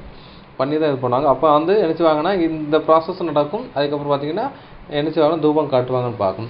அப்போ வந்துட்டு அந்த குத்து விளக்கை எண்ணெயை மாற்றி கருந்தறி கட் பண்ணி முடித்ததுக்கப்புறம் அதுக்கும் என்ன செய்வாங்க சேர்த்து தூபம் காட்டுவாங்கன்னு பார்க்கும். அந்த விளக்கு ஏற்றும் போது அதுக்கும் தூபம் காட்ட வேண்டும் சொல்லப்பட்டு பார்க்கும். விளக்கும் ஏற்றும். இதை வந்து உங்கள் தலைமுறை தோறும் உங்கள் சந்நிதியிலே காட்ட வேண்டிய நித்திய தூபம் இருக்குது. நித்திய தூபம் இதுவேன்றது. அப்போ வந்துட்டு பலிகள் நடத்தும் போச்சில் எல்லாம் என்ன செய்யுது இந்த விஷயங்கள் பண்ணணும் அப்படின்னு சொல்கிறான்னு பார்க்கும். ஒரு நாளைக்கு இந்த 2 வேளை இதை கம்பல்சரி அங்கே பண்ண வேண்டும் என்று சொல்லப்படுதுன்னு பார்க்கும். அதில் அந்நிய தூபத்தையாயிலும் தகன பலியாயிலும் போஜன பலியாயிலும் படைக்க வேண்டாம், பான பலியும் படைக்க வேண்டாம்ங்கிறான விஷயத்த அவர் சொல்கிறான்னு பார்க்கும். அந்நிய அக்கினி என்கிற விஷயம் என்னன்னு பார்த்தீங்கன்னா பலிபீடத்தில் நெருப்பு எடுக்காத வெளியிருந்து கொண்டு வந்த நெருப்பு மூட்டி கொண்டு வர்றது அந்நிய அக்கினி பார்க்கும். அந்த அக்கினியை உள்ளே கொண்டு வரக்கூடாதுங்கிறான விஷயத்த அவர் வந்து சொல்கிறான்னு பார்க்கும். அவன் பார்த்தீங்கன்னா ஏதோ ஒரு விஷயம். இன்னொன்று பார்த்தீங்கன்னா இந்த பலிபீடத்தில் நெருப்பு பற்ற வைக்க வேண்டும் என்றால் என்ன பார்த்தீங்கன்னா பசுஸ்தலத்தில் இருக்க விளக்கில் எப்போவுமே எழுந்து கொண்டிருக்கும். அந்த அக்கினியை எடுத்து தான் என்ன பண்ண முடியும் பார்த்தீங்கன்னா பலிபீடத்தில் போடன்னு பார்க்கணும். இதுதான் ஒரு விஷயம். அந்த அக்கினி வெளியே வந்துட்டு நம்ம பற்ற வைக்கிற மாதிரி என்ன பண்ணிடக்கூடாதுன்னு பார்த்தீங்கன்னா நெருப்பை மூட்ட முடியாது, தீப்பெட்டி வச்சு பற்றக்கூடாது. அதான் அந்நிய அக்கினி பார்க்கும். அப்போ குத்து விளக்குலேருந்து நெருப்பை எடுத்து கொண்டு வந்து தான் இங்கே போடன்னு பார்க்கணும். அதே மாதிரி பலிபீடத்துலேருந்து நெருப்பை எடுத்து போட்டு தான் தூபம் வரைக்கும் போடன்னு பார்க்கணும். இதுதான் இன்ஸ்ட்ரக்ஷன் பார்க்கும். அடுத்தபடியாக அன்புக்குரிய சகோதரர்களே, பலிபீடத்தில் தான் நெருப்பு எடுத்து தூபம் காட்டணுங்கிறான விஷயத்த நம்ம வந்து பார்க்க போகிறோம். படிச்சிடலாம். லேவியாகமம் 16ஆம் அதிகாரம் 12 முதல் 13 படிச்சிடலாம். லேவியராகமம் அதிகாரம் 16 வசனங்கள் 12, 13. கர்த்தருடைய சந்நிதியில் இருக்கும் பலிபீடத்தின் மேலுள்ள நெருப்பு தணலினால் தூப கலசத்தை நிரப்பி பொடியாக்கப்பட்ட சுகந்த தூப வர்க்கத்திலே தன் கைப்பிடிகள் நிறைய எடுத்து திரைக்கு உட்புறமாக கொண்டு வந்து தான் சாகாதபடிக்கு தூப மேகமானது சாட்சி பெட்டியின் மேல் இருக்கும் கிருபாசனத்தை மூடத்தக்கதாக கர்த்தருடைய சந்நிதியில் அக்கினியின் மேல் தூப வர்க்கத்தை போட கடவன். போது பார்க்கும். அப்போ கர்த்தருடைய சந்நிதியிலிருந்து பலிபீடத்து மேலுள்ள நெருப்பு தண்ணீரினால் தூபகலசத்தை நிரப்பி பொடியாக்கப்பட்ட சுகந்த தூபவர்த்தகத்தினாலே தன் கைப்பிடிகள் நிறைய எடுத்து திரைக்குட்புறமாக கொண்டு வந்துன்னு சொல்லப்பட்டு பார்க்கும். பார்த்தீங்கன்னா பலிபீடத்தில் தான் நெருப்பு எடுக்கணும். எடுத்து என்ன பண்ணுறோம் பார்த்தீங்கன்னா தூபபீடத்தில் போடணும்னு பார்க்கும். தூபம் போட்டு அதுக்கப்புறம் ஒரு கைப்பிடி அளவுக்கு என்ன பண்ணால் அந்த சாம்பிராணிகளை எடுத்து போட்டோம் பார்த்தீங்கன்னா அது தூபபீடத்தில் போடணும்னு பார்க்கும். அதுக்கப்புறம் தான் சாகாதபடி தூபமானது சாட்சி பெட்டின் மேல் இருக்கும் கிருபாசனத்தை மூடத்தக்கதாக கர்த்தருடைய சந்நிதியில் அக்கினி மேல் தூபத்தை போடக்கடவுன்னு இருக்குங்க. அப்போ பார்த்தீங்கன்னா ஃபுல்லாக ஏன்னா அங்கே ஒரு எந்த வென்டிலேஷன் இல்லை, டோரும் இல்லாதனால ஃபுல்லாக முன்னாடியும் இந்த திரைசிலையை மறைச்சிருக்கனால அந்த சாம்பிராணி புகை ஃபுல்லாக அடித்தது ஒரு மேக சம்பம் மாதிரி ஃபுல்லாக இறங்கிடும் பார்க்கும். ஃபுல்லாகவே சாம்பிராணி இருக்குன்னு பார்க்கும். அப்போ என்ன பண்ணால் இங்கே பலிபீடத்துலேருந்து எடுத்த நெருப்பு தண்ணியில் தான் தூப காட்டணுங்கிற இன்ஸ்ட்ரக்ஷனை இங்கே சொல்லப்படுறது பார்க்கும். அதை தான் தேவன் ஒரு அங்கீகரிக்கிற விதமாக இருக்குங்கிற விஷயம் இங்கே சொல்லப்படுறது பார்க்கும். இதுதான் சுகந்த வாசனை. அப்போ பலிபீடத்தில் அந்த செய்யப்பட்ட அந்த பலிகளுக்கு கூட என்ன பண்ணுறது சுகந்த வாசனை என்று சொல்லப்படுதுன்னு பார்க்கும். ஏன்னா இங்கே பலிபீடத்தில் இருந்தால் நெருப்பு எடுத்து தான் நினைச்சாங்க தூபமாக போட்டு அங்கே நினைச்சாங்க அந்த சுகந்த வாசனை என்று சொல்லப்படுதுன்னு பார்க்கும். இப்போ சாம்பிராணி போடுறதுனால சுகந்த வாசனை கிடையாது, பலி செலுத்துறதே சுகந்த வாசனை தான். அந்த வாசனை எங்கே போகுதுன்னு பார்த்தீங்கன்னா கிருபாசன தண்ணியில் போகுதுன்னு பார்க்கும். ஏன்னா அந்த நெருப்பு தண்ணியில் அந்த மிருகத்தினுடைய எசன்ஸ் இறங்குது பார்க்கும். அதனால தான் எங்கே சொல்லப்படுதுன்னு பார்க்கும். படிச்சிடலாம். யாத்திராகமும் 29ஆம் அதிகாரம் 18ஆம் வசனம். யாத்திராகமும் அதிகாரம் 29 வசனம் 18. ஆட்டுக்கடா முழுவதையும் பலிபீடத்தின் மேல் தகித்து விடுவாயாக. இது கர்த்தருக்கு செலுத்தும் சர்வாங்க தகன பலி. இது சுகந்த வாசனையும் கர்த்தருக்கு செலுத்தும் தகன பலியுமாய் இருக்கும். அப்போ தகன பலினா தகனிக்கிற நெருப்பில் தகனிக்கிறதுன்னு பார்க்கும். அந்த நெருப்பில் தகனித்த அந்த நெருப்புனா கறியை எடுத்து தான் அந்த கங்கு எடுத்து தான் நினச்சாங்க தூபம் போடுவான்னு பார்க்கும். அப்போ தூபம் போடுறதுனால அந்த சுகந்த வாசனை இல்லை, பலி செலுத்துறது தான் சுகந்த வாசனை. அப்போ பலியில் இருக்கிற அந்த நெருப்பு தண்ணியில் எடுத்து அதில் தூபம் போடுறது சுகந்த வாசனை என்று சொல்லி பார்க்கும். அப்போ பலி செலுத்துறது தான் ஒரு சுகந்த வாசனை. அங்கே அந்த விஷயத்தை அங்கே சாம்பிராணி போட்டு அதை மெழுகேற்றுறாங்கன்னு சொல்லப்படுது பார்க்கும். இது ஒரு சுகந்த வாசனை என்று சொல்லப்படுதுன்னு பார்க்கும். அடுத்தபடியாக அன்புக்குரிய சகோதரி, சுகந்த வாசனைங்கிற விஷயம் என்னென்னா, இப்போ ஒருத்தர் பெர்ஃப்யூம் அடித்து போகிறாரு, அப்போ என்ன செய்யுது ஆட்டோமேட்டிக்கலி நம்ம ஈர்க்கும். அப்படி தானே? அதே மாதிரி தேவன் சொன்ன பலிகளை செய்கிற விஷயம் என்னென்ன பார்த்தீங்கன்னா அவர் ஈர்க்கிற விதமாக இருக்குது. இன்னொன்று அந்த பலி மிருக ஆடை அடித்து பலி செலுத்துகிற விதம் எதை அடையாளப்படுத்துகிற விதமாக இருக்கும் பார்த்தீங்கன்னா, தன்னுடைய குமாரன் இப்படி ஒரு நாள் பலியாக போகிறாருங்கிற விஷயத்தை அவருக்கு பிதாவாய் தேவனுக்கு ஒரு நினைப்பூட்டுற விதமாகவே இருக்குன்னு பார்க்கும். இப்படி நினைப்பூட்டுற விதமாக இருக்கிறதுனால அவர் என்ன செய்வது அவருடைய இருதயத்தை சாந்தி பண்ணுற ஒரு விஷயத்தை அடையாளப்படுத்தி பார்க்கும். இஸ்ரேலுடைய ஜனங்கள் என்ன செய்தால் பார்த்தீங்கன்னா அவங்க முரட்டாட்டமும் பாவங்கள் செய்யும் போச்சில் என்ன பண்ணுற பார்த்தீங்கன்னா இந்த பலிகள் பண்ண போச்சில் பார்த்தீங்கன்னா தேவனுடைய இருதயத்தை அது சாந்தி பண்ணுது. ஏன்னா இந்த பாவத்துக்காக தன்னுடைய குமாரன் அடிக்கப்பட போகிறாருங்கிற விஷயத்தை நினைவுபடுத்துறமாக ஒவ்வொரு நாளிலும் காலையிலும் மாலையிலும் இந்த விஷயங்கள் அவரை அங்கே நடக்குன்னு பார்க்கும்.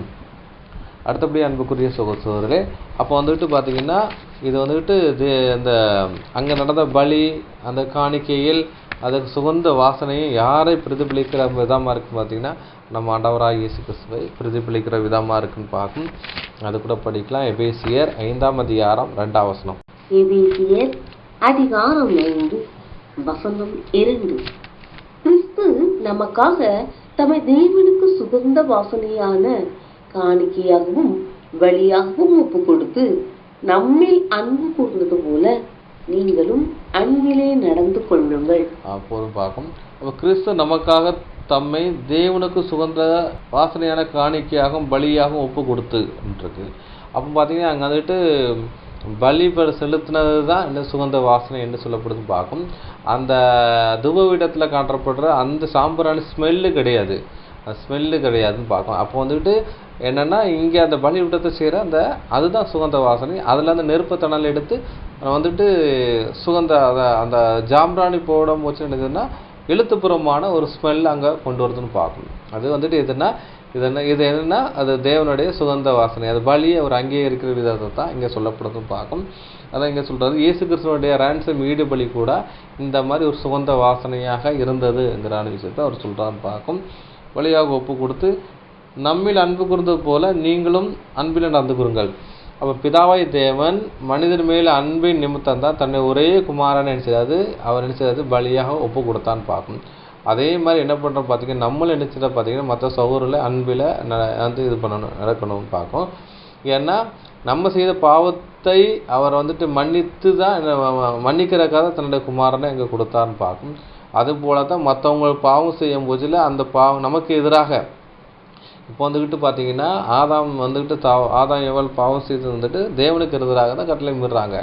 அதை தேவன் மன்னிக்கும்படியாக தன்னோட குமாரனை அனுப்புகிறான்னு பார்க்கும். அதேமாதிரி நமக்கு எதிராக செய்யப்படுற அந்த பாவத்தின் வல்லமையை நம்ம வந்துக்கிட்டு என்ன பண்ணோம்னா, கிறிஸ்து நம்மளை எப்படி மன்னித்தாரோ அதே மாதிரி மற்றவங்கள மன்னிக்கும்படியாக அந்த விஷயத்தை அவர் செய்கிறான்னு பார்க்கணும். நம்ம பாவிகளாக இருக்கும் போச்சுலாம் நம்ம சந்தித்து நம்ம அன்பு கொடுத்து நம்மளுக்கு பாவ நிவர்த்தி பண்ண மாதிரி மற்ற செய்த தப்பிதாங்களே நம்ம நினைச்சதை மன்னிக்கும்படியாக நம்ம நினைச்ச ஜீவ பலியாக இங்கே ஒப்பு கொடுக்கணுங்கிற விஷயத்த சொல்கிறாங்க. நம்மளே சரண்டர் பண்ணணும். அப்போ உயிரே அவங்களுக்கு கொடுக்கறதுக்காக நம்ம உடன் பார்க்கணும். சொல்லுவோம்ல, நீங்களே என் உயிரே நீங்கள் தான் அப்படின்னு சொல்கிறோம்ல, பிள்ளைகளோ மனைவியோ நம்ம என்ன சொல்கிறது பிரியமானவர்களோ இந்த மாதிரி வார்த்தையை சொல்ல பார்க்கும். அதே மாதிரி எல்லாரும் நம்மளை வந்துட்டு ஆப்போசிட் பண்ணுறவங்களே நம்ம இந்த மாதிரி சொல்லணுங்கிற விஷயத்தான் வேதம் சொல்லுதுன்னு பார்க்கும். அடுத்தபடி அன்புக்குரிய சகோதரர் ஒரு நிழலான ஒரு காரியங்களை வந்து பார்த்தலாம் பார்க்கும். ஆதியாகமம் 8ஆம் அதிகாரம் 20-21 வசனங்கள் படிக்கலாம். ஆதியாகமம் அதிகாரம் 8 வசனங்கள் 20-21. அப்பொழுது நோவா கர்த்தருக்கு ஒரு பலிபீடம் கட்டி சுத்தமான சகல மிருகங்களிலும் சுத்தமான சகல பறவைகளிலும் சிலவற்றை தெரிந்து கொண்டு அவைகளை பலிபீடத்தின் மேல் தகன பலிகளாக பலியிட்டார். சுகந்த வாசனையை கர்த்தர் முகந்தார். அப்பொழுது கர்த்தர், இனி நான் மனுஷன் நிமித்தம் பூமியை சபிப்பதில்லை. மனுஷனுடைய இருதயத்தின் நினைவுகள் அவன் சிறு வயது தொடங்கி பொல்லாததாய் இருக்கிறது. நான் இப்பொழுது செய்தது போல இனி சகல ஜீவன்களையும் சங்கரிப்பதில்லை. இங்கே பார்த்தீங்கன்னா இங்கே நோவா பலி செலுத்துறாரு. பலி செலுத்துற வந்துட்டு பார்த்தீங்கன்னா இந்த பலி வந்துட்டு தேவன் வந்துட்டு இந்த பலி செலுத்தணுங்கிறான விஷயத்த அங்கே வந்துட்டு நோவாட்ட சொல்லலாம்னு பார்க்கும். ஆனால் நியாயப்பிரமாணத்தில் வந்துட்டு இங்கே ஆசரிப்பு கூடாரம்னு சொல்லி அங்கே வந்துட்டு என்ன செஞ்சாங்க, பலிபீடம் கட்டி அங்கே பலி செலுத்துகிற விஷயத்த அங்கே சொன்னார் பார்க்கும். பாவத்துக்கு பரிகாரமான விஷயத்த இஸ்ரேல் ஜனங்கிட்ட அங்கே கொடுத்தாரும் பார்க்கும். அங்கே வந்துட்டு பலிகள் செலுத்தினாங்க என்று பார்க்கும். ஆனால் இங்கே பார்த்தீங்கன்னா இங்கே வந்துட்டு தேவனுக்கு வந்து இங்கே ஒரு பலி செலுத்துகிறாரு. அந்த பலியை தேவன் முகர்ந்து பார்க்குறான்றது சுகந்த வாசனைன்னு சொல்லப்படுது. அப்போ சாம்பிராணி புகையினால் வர்ற வாசனை கிடையாது, அங்கே பலிபீடத்தில் செய்கிற அந்த பலி தான் இது தேவனுக்கு சுகந்த வாசனைன்னு பார்க்கும். இந்த சுகந்த வாசனை யாரை நினைப்படுற விதமாக இருக்குன்னா, நம்ம ஆண்டவராகிய இயேசு கிறிஸ்து இதை ஒரு நாள் வந்துட்டு பலிகடாக போகிறார், பலியாக ஒப்பு கொடுக்க போகிறாருங்கிற விஷயத்த சொல்கிற விதமாக தான் இங்கே இருக்குன்னு பார்க்கும். இங்கே வந்துட்டு பார்த்தீங்கன்னா எந்த தவறு செய்யாத அங்கே ஒரு மிருகமும் பறவை இங்கே அடிக்கப்படுதுன்னு பார்க்கும். அதே மாதிரி பார்த்தீங்கன்னா ஆசாரிப்பு கூடாரத்தில் அங்கே எந்த தவறுமே செய்யாத ஒரு மிருகம் வந்துட்டு அங்கே அடிக்கப்படுதுன்னு பார்க்கும். அதே மாதிரி பார்த்தீங்கன்னா இங்கே வந்துட்டு பாவத்துக்கு பரிகாரமாக எந்த பாவமே செய்யாத நம்ம ஆண்டவராகிய இயேசு கிறிஸ்து அங்கே அடிக்கப்படுறா ஒரு விஷயமா இங்கே அடையாளப்படுத்துன்னு பார்க்கும். இங்கே அது நோவா வந்துக்கிட்டு அங்கே பலி செலுத்துகிற அந்த பலியை முகர்ந்து பார்த்து இனிமேல் வந்து உலகத்தை வந்துட்டு ஜீவராசிகளை அழிக்க மாட்டேங்கிற விஷயத்த ஒரு சொல்கிறான்னு பார்க்கும்.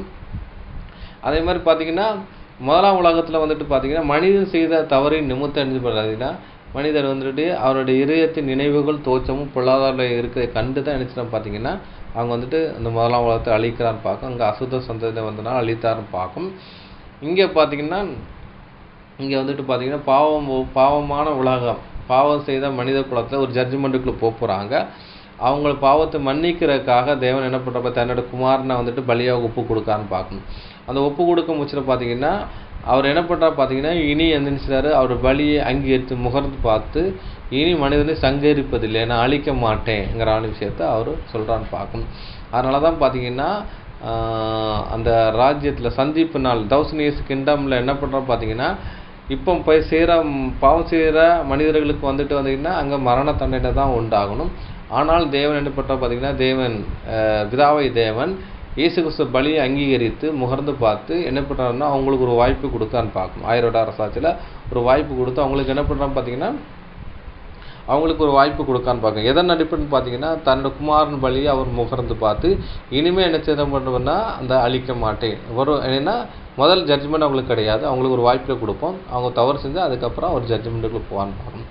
அதே மாதிரி பார்த்தீங்கன்னா இயேசு கிறிஸ்துவோட ரான்சம் விடுபடினால அவர் விசுவாசத்தினால நமக்கு என்ன கிடைக்குன்னா நித்திய ஜீவன் கிடைக்கி. அதுக்கப்புறம் பார்த்தீங்கன்னா அவர் நம்ம ஆண்டவராகிய இயேசு கிறிஸ்து பிதாவின் வலது பாரசத்தில் உட்கார்ந்த மாதிரி நமக்கு தேவனுடைய வலது பாரசத்தில் உட்கார்றதுக்கு அவர் அருள் செய்கிற ஒரு விதமாக இருக்கான்னு பார்க்கணும். அப்போ நோவா அந்த பலி நிமித்தம் என்ன பண்ணுறது, அவன் நுகர்ந்து பார்த்து 2ஆம் உலகத்தை ஜீவராசிகளை நான் அழிக்க மாட்டேன், மனித செய்தி தப்பிதங்களுக்காக இன்னும் ஜீவராசி அழிக்க மாட்டேன் என்று அங்கே அவன் தேவன் ஒரு ப்ராமிஸ் பண்ணுறான்னு பார்க்கணும். அதே மாதிரி இங்கே மனிதனுடைய தப்பிதங்களை எதன் மூலமாக தான் மன்னிக்கிறான்னு பார்த்தீங்கன்னா இயேசு கிறிஸ்துவோட ரான்சம் ஈடுபலி மூலமாக அங்கே ஒரு மன்னிக்கிறாருங்கிற விஷயத்தை சொல்லப்படுதுன்னு பார்க்கும். அடுத்தபடி அன்புக்குரிய சகோதரர்களே, இங்கே பார்த்தீங்கன்னா நோவாவை பலியை முகர்ந்து பார்த்து தான் என்ன செய்கிறாரு ஒரு ஆசீர்வாதத்தை என்ன பண்ணுறா பார்த்தீங்கன்னா மிருகங்களுக்கு பறவைகளுக்கு என்ன செய்கிறாரு ஒரு ஆசீர்வாதத்தை கட்டளையிட்டான்னு பார்க்கும். அதே மாதிரி பார்த்தீங்கன்னா யாக்கோபுடைய ஜீவத்திலையும் அப்படி என்ன செய்கிறாரு அவர் ஆசிரிக்கும் முகர்ந்து பார்த்து தான் என்ன செய்கிறாரு அவர் ஆசீர்வதிக்கான்னு பார்க்கும். அது கூட படிக்கலாம். ஆதியாகமம் 27ஆம் அதிகாரம் 27-28 வசனங்கள் படிக்கலாம். ஆதியாகமம் அதிகாரம் 27 வசனங்கள் 27-28.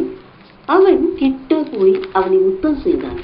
அப்பொழுது அவனுடைய வஸ்திரங்களின் வாசனையை மோந்து, இதோ என் குமாரனுடைய வாசனை கர்த்தர் ஆசீர்வதித்த வயல்வெளியின் வாசனையை போல இருக்கிறது.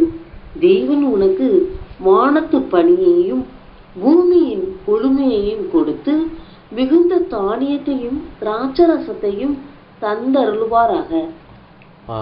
இங்கே பார்த்தீங்கன்னா அந்த சேஷபுத்திரனாகிய ஏசாவை தான் ஆசீர்வதிக்கணும்.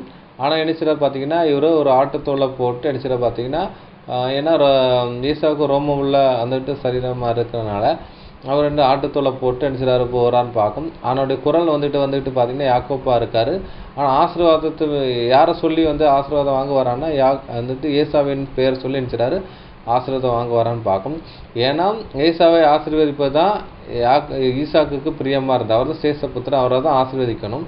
இப்போ பார்த்தீங்கன்னா அதற்கு பாத்திரமான இல்லை, அதான் ஒரு விஷயம். அதுக்கப்புறம் பார்த்தீங்கன்னா இவர் குரலை பார்க்கணுன்னா யாக்கோப்பின் குரலாக இருக்குது. ஏன்னா அவர் குணசாலையும் கூடாரவாசியாக இருக்கிறனால எப்போவுமே வீட்டில் இருக்கிறனால அவர் குரலை தகப்பன் அது புரிஞ்சுக்கிறான்னு பார்க்கும். அப்போ அவரை செக் பண்ணுறக்காக ஏசாதானம் செக் பண்ணுறக்காக கூப்பிட்றான்னு பார்க்கும். அவர் கூப்பிட்டு இந்த உடம்பை தொட்டு பார்க்குறாரு. அப்போ ஆட்டுத்தோலை போட்டு அவர் இருக்கிறனால அவர் உடம்புல ரோமம் இருக்கிற பார்க்குறாரு. அதுக்கப்புறம் முகர்ந்து பார்க்குறாரு. ஏன்னா முகர்ந்து பார்க்கும்போது பார்த்தீங்கன்னா இந்த ஆடு எங்கே இருக்கும் பார்த்தீங்கன்னா வனாந்திரத்தில் அது புல்லின் மேலே அடிச்சிடாது அங்கே இருக்கும் படத்திருக்கும் பார்க்கும். அப்போ புல்லின் வாசனை அடிச்சது இந்த ரோமத்தில் அங்கே படுதுன்னு பார்க்கும். அதை முகர்ந்து பார்த்து அடிச்சிடாரு. தன்னை இவர் ஏசாதான் நினச்சி அடிச்சிடாரு அவர் ஆசீர்வதிக்கான்னு பார்க்கும். இது போல தான் என்ன பண்ணுறோம் பார்த்தீங்கன்னா நம்மளே நினைச்சிடாரு நம்ம பிதாவாய் தேவன் நம்ம ஆசீர்வதிக்க போகிறாரு. எதை அனுப்பில் ஆசீர்வதிக்க போகிறான்னு பார்த்தீங்கன்னா நம்ம நம்ம ஆண்டவராய் இயேசு கிறிஸ்துவோடைய நம்ம ஆண்டவராய் இயேசு கிறிஸ்துவை நம்ம தரித்து கொண்டோம். ஞானஸ்தானத்து மூலம் நம்ம தரித்து கொண்டோம். அந்த ஆட்டுக்குட்டி தோல் யாருன்னா நம்ம ஆண்டவராய் இயேசு தான் அவர் தேவ ஆட்டுக்குட்டின்னு பார்க்கும். இங்கே நம்ம யோவானில் சொல்லப்பட்டிருக்கு ஆட்டுக்குட்டின்னு சொல்லப்பட்டிருக்கு. ஏசியா தீர்க்கதரிசியில் இயேசு கிறிஸ்துவ ஆட்டுக்குட்டின்னு சொல்லப்பட்டிருக்கு.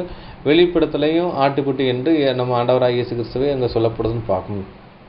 அவருடைய தோலை நம்ம போத்துக்கொண்டோன்னு பார்க்கணும். போத்துக்கொண்டோன்னா அவருடைய பலியை பலியினால் என்ன செய்யணும் பார்த்தீங்கன்னா தேவனை நம்மளை பாதுகாக்கிறான்னு பார்க்கும். அப்போ நம்மளை என்ன பண்ணுறோன்னா ஆசீர்வாதத்துக்கு அபாத்திரனாக இருக்கும். அப்போ பிதாவாய் தேவன் நம்மளை பார்த்து என்ன செய்யறாரு நம்மளை பார்த்து முகர்ந்து போகிறோன்னா நம்ம யாருடைய தோலை போட்டிருக்கோம் பார்த்தீங்கன்னா நம்ம ஆண்டவராக இயேசு கிறிஸ்து தோலை போட்டிருக்கனால நம்மளை எப்படி பார்க்குறான்னு பார்த்தீங்கன்னா நம்ம ஆண்டவராக இயேசு கிறிஸ்துவாக தான் பார்க்குறார். கிறிஸ்து தலை நம்ம அவயங்களாக இருக்குன்னு பார்க்கணும். அப்போ பார்த்தீங்கன்னா அவயங்களாக இருக்குன்னு பார்க்கும். அப்போ ஈசாக்கை ஆசிரியம் போச்சுல நினைச்சிட்டாரு அவரை தொட்டு பார்க்கணும்னா புயத்தங்களை தான் தொட்டு பார்த்துருப்பாருன்னு பார்க்கும். அப்போ தலை யார் கிறிஸ்து, நம்ம உடலில் பார்த்து புயங்கள் யார்கிட்ட பார்த்தோன்னா நம்ம 144 1,40,40,000 சபை அங்கத்தை அடையாளப்படுத்துன்னு பார்க்கும்.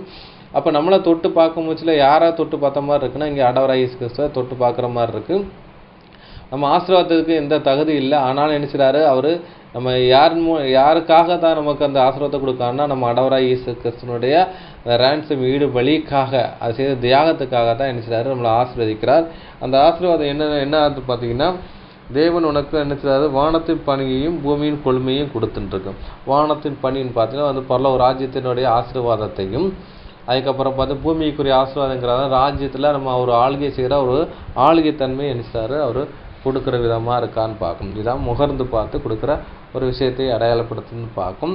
அப்போ பார்த்தீங்கன்னா இங்கே வந்துட்டு யாக்கோப்பு வந்துட்டு என்ன செய்றாரு பார்த்தீங்கன்னா, ஏசாவின் ரோமத்துக்காக என்ன செய்றாரு, ஆட்டை என்ன செய்றாரு ஆடையாக தரித்தான் என்று சொல்லப்பட்டு பார்க்கும். அதே மாதிரி கிறிஸ்துவினுடைய நம்ம என்னத்தை தரித்து கொண்டால் தான் தரித்து கொண்டால் தான் நம்ம என்ன செய்வது இந்த ஆசீர்வாதத்தை பெற்றுக்கொள்ள முடியும்னு பார்க்கும். அப்போ கிறிஸ்துவை தரித்து கொள்ளணும் என்றால் இயேசு கிறிஸ்து ரேன்சம் ஈடுபலியை நம்ம அங்கீகரிக்க வேண்டும். என்றால் என்னென்னா, மறுபடியும் பாவம் செய்யாமல் ஒரு பரிசுத்தமான ஒரு வாழ்க்கை வாழ வேண்டும் என்று சொல்லப்படுதுன்னு பார்க்கும். அப்போ கிறிஸ்துவை தரித்து கொள்கிற விஷயத்தை படிச்சிடலாம். கலாத்தியர் 3ஆம் அதிகாரம் 27ஆம் வசனம். கலாத்தியர் அதிகாரம் 3 வசனம் 27. ஏனெனில் உங்களில் கிறிஸ்துவுக்குள்ளாக ஞானஸ்நானம் பெற்றவர்கள் எத்தனை பேரோ அத்தனை பேரும் கிறிஸ்துவை தரித்து கொண்டீர்களே. அப்போ நம்ம கிறிஸ்துவ எதன் அடிப்படையில் நம்ம தெரித்து கொண்டோம் பார்த்தீங்கன்னா, என்னைக்கு நம்ம ஞானஸ்நானம் எடுக்கமோ அன்னைக்கு அனுப்பிச்சிடாது நம்ம வந்துட்டு கிறிஸ்துவை நம்ம வந்து தரித்து கொள்கிறோன்னு பார்க்கும். அப்போ ஏனெனில் உங்களில் கிறிஸ்துக்குள் ஞானஸ்நானம் பெற்றவர்கள் எத்தனை பேரோ அத்தனை பேர் கிறிஸ்துவை தரித்து கொள்றீங்க. அப்போ வந்துட்டு மனம் திரும்பி என்னைக்கு நம்ம ஞானஸ்நானம் எடுக்குமோ அப்போ எடுக்கும் விஷயம் பார்த்தீங்கன்னா நம்ம கிறிஸ்துவை தரித்து கொள்கிறோம் அப்படின்னு பார்க்கும். அப்போ ஆட்டுக்கட்டியானுடைய தோலை அனுப்பிச்சிடறோம் போர்த்து கொள்கிற விதமாக இருக்குன்னு பார்க்கும். நம்ம ஆட்டுக்குட்டியானுடைய தோலை தான் நம்ம போர்த்து கொள்கிறது தவிர நம்ம வந்து ஆட்டுத்தோல் போர்த்து கொண்ட ஓனாயாக நம்ம இருக்கக்கூடாதுன்னு பார்க்கும். அப்போ கிறிஸ்துவை நம்ம தரித்து கொள்கிறோம்னா கிறிஸ்துவின் ரேன்சம் ஈடுபலியை நம்ம ஒரு அங்கீகரிக்கிற விதமாக இருக்குன்னு பார்க்கும். அதை வந்துட்டு எப்படின்னா கிறிஸ்துக்காக வாழ்கிறங்கிறதான ஒரு விஷயத்தை நம்ம அனுப்பிச்ச போகிற ஒரு விஷயத்தை அடையாளப்படுத்தணும் பார்க்கும். இங்கே யாக்கோப்பு வந்துட்டு ஏசாவின் ரோமத்தை போட்டோன்னா நான் வந்துட்டு ஏசா போல் இருக்கிறேங்கிறதுக்காக காமிக்கிறதுக்காக தான் இங்கே சொல்லப்படுதுன்னு பார்க்கும். ஏசா சிரேஷ்ட புத்திரன்னு பார்க்கும். அதே மாதிரி இங்கே என்ன பண்ணுறோம் பார்த்தீங்கன்னா, இங்கே யாருன்னா பிதாவாகி இங்கே வந்துட்டு நம்ம ஆண்டவராக இயேசு கிறிஸ்து சிரேஷ்ட புத்திரன் முதற் பேரானவன் பார்க்கும். முதற் பேராவனை அடையாளப்படுத்துகிறமாக நம்ம என்ன செய்யாது அவரை தரித்து கொள்கிற விஷயத்தை இங்கே அவர் அடையாளப்படுத்தணும்னு பார்க்கும். அடுத்தபடி அன்புக்குரிய சகோதரர்களை படிச்சிடலாம். 2 கொரிந்தியர் 2ஆம் அதிகாரம் 14, 15, 16 வசனம் படிக்கலாம். 2 கொரிந்தியர் அதிகாரம் 2 வசனங்கள் 14 முதல் 16 முடிய. கிறிஸ்துவுக்குள் எப்பொழுதும் எங்களை வெற்றி சிறக்க பண்ணி எல்லா இடங்களிலும் எங்களை கொண்டு அவரை அறிகிற அறிவின் வாசனையை வெளிப்படுத்துகிற தேவனுக்கு ஸ்தோத்திரம். ரட்சிக்கப்படுகிறவர்களுக்குள்ளேயும் கெட்டு போகிறவர்களுக்குள்ளேயும் நாங்கள் தேவனுக்கு கிறிஸ்துவின் நற்கந்தமாய் இருக்கிறோம். கெட்டு போகிறவர்களுக்குள்ளே மரணத்திற்கு ஏதுவான மரண வாசனையாகவும் ரட்சிக்கப்படுகிறவர்களுக்குள்ளே ஜீவனுக்கு ஏதுவான ஜீவ வாசனையாகவும் இருக்கிறோம். இவைகளை நடப்பிக்கிறதற்கு எவன் தகுதியானவன்?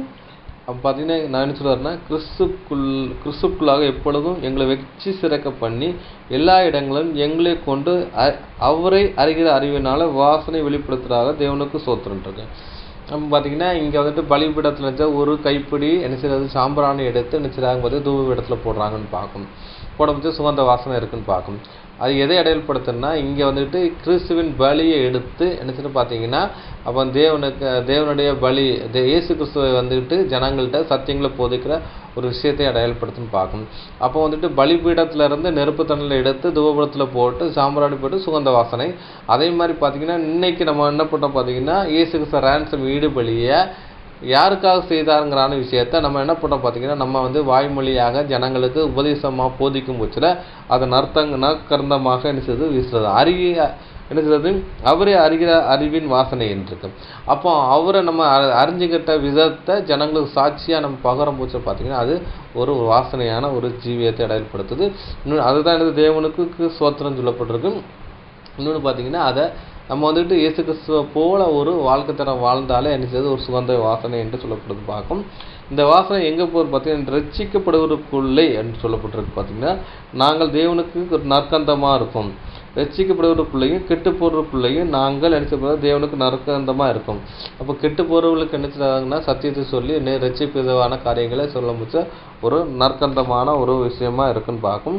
அதை ரட்சிக்கப்படுவதற்குள்ளே ஜீவனுக்கு ஜீவ வாசனையாக இருக்கின்றோன் இருக்கும்.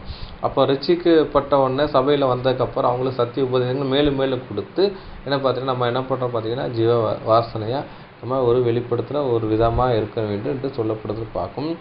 கடைசியாக ஒரு வசனத்தை படிச்சலாம். வெளிப்படுத்தல் 5:8 படிச்சலாம். வெளிப்படுத்தின விசேஷம் அதிகாரம் 5 வசனம் 8. அந்த புஸ்தகத்தை அவர் வாங்கின போது அந்த 4 ஜீவன்களும் 24 மூப்பர்களும் தங்கள் தங்கள் சூரமண்டலங்களையும் பரிசுத்தவான்களுடைய ஜபங்களாகிய தூப வர்க்கத்தால் நிறைந்த பொற்கலசங்களையும் பிடித்துக் கொண்டு ஆட்டுக்குட்டியானவருக்கு முன்பாக வணக்கமாய் விழுந்து போதும். அப்போ பார்த்தீங்கன்னா இங்கே வந்துட்டு ஆசாரிப்பீடத்தில் அந்த தூபப்பீடத்தில் வந்துக்கிட்டு தூபம் போடணும்னா அங்கே பலிபீடத்தில் நெருப்பு வந்து தூப கலசம் நிரப்பி தான் எடுத்து என்ன செய்வாங்க அங்கே கொட்டுவாங்கன்னு பார்ப்போம். அதை ட்ரான்ஸ்ஃபர் பண்ணுற வேலையை அது எது பண்ணுது பார்த்தீங்கன்னா அந்த பொற்கலசம் என்னது பண்ணுதுன்னு பார்க்கணும். அதே மாதிரி பார்த்தீங்கன்னா இங்கே என்ன ஜெபங்களாகிய தூப வர்க்கத்தால் நிறைத்துருக்கு, பொற்கலத்தை நிறைத்துருக்கு. அப்போ பார்த்தீங்கன்னா இயேசு கிறிஸ்து நம்ம வந்து ஜெபம் பண்ண போகிறோம்னா எதன் அடிப்படையில் ஜெபம் பண்ணுறான்னா இயேசு கிறிஸ்து நாமத்தினால ஜெபம் பண்ணுறோம். நம்மளுடைய ஜெபங்களெல்லாம் பண்ணி முடித்து இயேசு கிறிஸ்து நாமத்தினால ஜெபிக்கிறோம் ஜீவனுள்ள பிதாவே என்று சொல்லி முடிக்கும் பார்க்கணும். அப்போ பார்த்தீங்கன்னா இதே அடைப்படுத்தினா இயேசு அதாவது பலிபீடத்துலேருந்து நெருப்பு எடுத்து தூபகலத்தை நிரப்பி அங்கே போடுற விஷயத்தை அடையாளப்படுத்த பார்க்கும். இங்கே தூபகலசம் எதை அடையாளப்படுத்த ஜெபத்தை அடையாளப்படுத்துன்னு பார்க்கும். இப்போ தூபகலசம் வந்து ஜெபத்தை அடையாளப்படுத்துன்னு பார்க்கும். அப்போ வந்துட்டு இங்கே பலி மிருகங்கிற விஷயம் எதுனா இயேசு கிறிஸ்து ரேன்ஸ் வீடு வழியை அடையாளப்படுத்துன்னு பார்க்கும். அப்போ பிதாவை நோக்கி ஜெபம் பண்ணுற விஷயம்னா நம்ம இயேசு கிறிஸ்துவோட ரேன்ஸ் வீடு பலியை அங்கீகரித்து கிறிஸ்துவை நம்ம தரித்து கொண்டனால தான் நம்மளோட ஜெபத்தில் தேவனோட பிதாவை நோக்கி இங்கே வந்துட்டு ஜெபம் பண்ண முடியும்னு பார்க்கும். அதை தான் நம்ம ஆண்டவராகி இயேசு கிறிஸ்து ஜெபம் பண்ணுறதுக்கு கற்றுக் கொடுக்க முச்சில சிசுகள்கிட்ட பரலமண்டலத்தில் இருக்க எங்கள் பிதாவே உங்கள் நாம பரிசுத்தப்படுவதாக என்று ஜெபத்தை கற்றுக் கொடுக்கான்னு பார்க்கணும். அப்போ இயேசு கிறிஸ்து வந்துக்கிட்டு பிதாவாகி தேவனை என்ன கூப்பிட்றான்னா அப்பா பிதாவே என்று சொல்கிறான்னு பார்க்கணும். அதே மாதிரி நம்மளையும் அப்பா பிதா என்று கூப்பிட்டதாக ஒரு புத்திர சுகத்த ஆவியை எதன் மூலமாக தந்திருக்கான்னா பரிசுத்த ஆவியின் ஒரு அபிஷேகத்தின் மூலமாக நமக்கு கொடுத்துருக்கான்னு பார்க்கணும். அப்போ வந்துட்டு இயேசு கிறிஸ்து வந்துட்டு பிதாவிட்ட பேசுகிற ஒரு ஸ்லாக்கியம் இருந்துச்சுன்னு பார்க்கணும். அதே மாதிரி நம்மளும் பிதாவை நோக்கி பேசுகிறக்கு ஒரு ஸ்லாக்கியம் எதன் மூலமாக வந்திருக்கோம்னா இந்த ஜபத்தின் மூலமாக வந்திருக்கு பார்க்கும். அந்த ஜபமாகிய தூப கலசம் இருக்கும். அப்போ ஜபமாகிய இந்த தூப கலசத்தில் அந்த சாம்பிராணியை போட்டு அங்கே வந்து தூபம் கட்ட போச்சுல அது வந்துட்டு கிருபாசனத்தில் போகுதுன்னு பார்க்கும். இப்போ கிருபாசனம் யாரை அடையப்படுத்தா பிதாவாகிய தேவனை இதை அடையாளப்படுத்துன்னு பார்க்கும். அதுதான் மகாபரிசு சொல்லத்தில் இருக்குன்னு பார்க்கும். இப்போ நம்மளுக்கு மகாபரிசு சொல்லம் எதை அடையாளப்படுத்தினா பரலோகத்தை எதை அடையாளப்படுத்துன்னு பார்க்கும். அப்போ நம்ம வந்துட்டு நம்மளுடைய ஜபம் வந்துக்கிட்டு அங்கீகரிக்கப்படலை. ஏன்னா நம்ம வந்துட்டு எதன் அடிப்படையில் நம்ம வந்து அங்கீகரிக்கப்படுறோம்னா வந்துட்டு ஒரு ஜபம் பண்ணி முடிச்சதுக்கப்புறம் இயேசு கிறிஸ்து நாமத்தினால ஜபம் பண்ணுறோம் ஜீவநல்ல பிதாவின் இருக்கும். அங்கே எல்லாரும் என்ன சொல்லுவாங்கன்னா நம்ம ஒருத்தர் ஜெபம் பண்ண முடிச்சு எல்லாரும் ஆமீன் என்று சொல்லுவாங்க. ஆமீனுங்கிறத எதை அடையாளப்படுத்தினா இயேசு கிறிஸ்துக்கு இன்னொரு பேர் என்ன ஆமீன் என்று அர்த்தம் பார்க்கணும். அப்போ எல்லோரும் நாங்கள் அவமோதிக்கிறோம் இயேசு கிறிஸ்து நாமத்தில் அவமோதிக்கிறோம்னு அர்த்தப்படுதுன்னு பார்க்கணும். அப்போ பார்த்திங்கன்னா நம்ம வந்துட்டு பிதாவை நோக்கி ஜெபம் பண்ணுற ஸ்லாக்கியத்தை யார் உண்டு பண்ணி தந்தார்னு பார்த்தீங்கன்னா நம்ம ஆண்டவராக இயேசு கிறிஸ்து தான் இங்கே உண்டு பண்ணி தந்தார்னு பார்க்கணும். அப்போ தூப பீடம் யாரை அடையாளப்படுத்துன்னு பார்த்தீங்கன்னா நம்ம ஆண்டவராக இயேசு கிறிஸ்தை அடையாளப்படுத்தும் பார்க்கும். அப்போ தூப கலசம் எதை அடையாளப்படுத்தும் பார்த்தீங்கன்னா ஜெபமாகிய அந்த தூப கலசத்தை அடையாளப்படுத்தும் பார்க்கும். அனுதினமும் என்ன பண்ணணும் பார்த்தீங்கன்னா காலையில் மாலையில் என்ன பண்ணுறோம் பார்த்தீங்கன்னா அந்த தூப கலசத்தில் தூபத்தை எடுத்து தூபம் போடுவாங்கன்னு பார்க்கும்.